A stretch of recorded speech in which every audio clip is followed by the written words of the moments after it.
What's up guys, Houndish here with this week's reset breakdown for Destiny from July the 11th up until July the 18th. So it's just 1 week until the Destiny 2 beta drops, which is super exciting. On top of this, we do have a bunch of reveals coming from IGN throughout this week as well. So today on July the 11th, they'll be talking about developing the story of Destiny 2. Then tomorrow on July the 12th, which is the Wednesday, we'll get a closer look at the Sentinel Titan. On July the 13th, we'll get another PvP reveal, which is pretty cool. And finally, on the 14th, which is this Friday, they'll be talking about the sounds of Destiny 2. I will leave the IGN page with all of the information in the description box below. Be sure to stay tuned on the channel to keep up to date with everything. But for now, let's talk about Destiny 1 stuff. So the featured raid this week is Wrath of the Machine. Vozic and Axis challenge modes are also active, so you can grab your ornaments and all of that good stuff for the week. I will have a separate video covering the vendor weapon and armor stat rolls, but for now, let's cover the other activities for the week.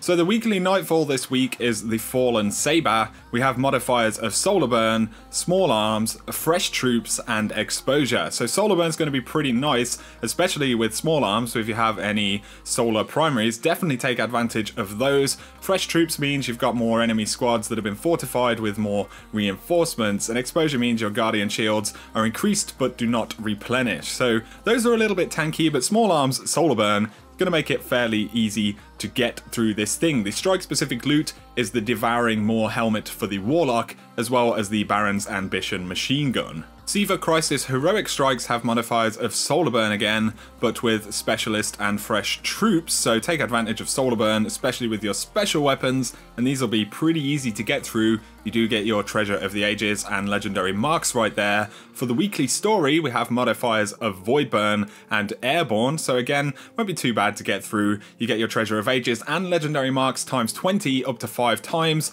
so let's pray for those God rolls. Up next, we have Challenge of Elders. So we've got modifiers of Juggler and Solar Burn, and your bonus points are scored through melee kills. They're loving that Solar Burn this week. Either way, it shouldn't be too bad to get through this. You get Legendary Engram and Legendary Marks, as well as your rewards from the Elder Sigil.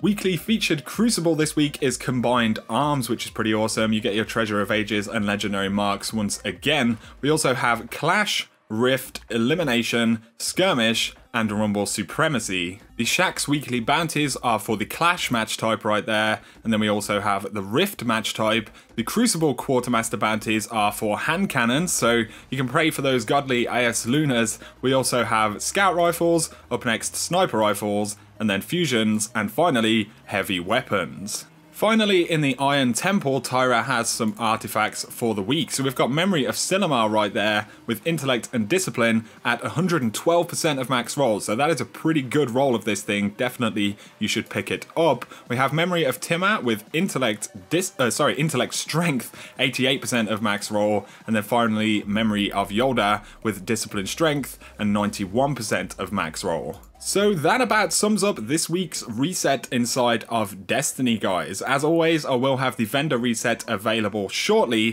For now though, I hope you have enjoyed this video and found it useful. If you have, a like is very much appreciated. If you want to save 10% on Control Freak products, including the new Destiny 2 Edition thumbsticks, then check out the link in the video description. For now though, I appreciate you guys watching, and I hope you have an awesome day.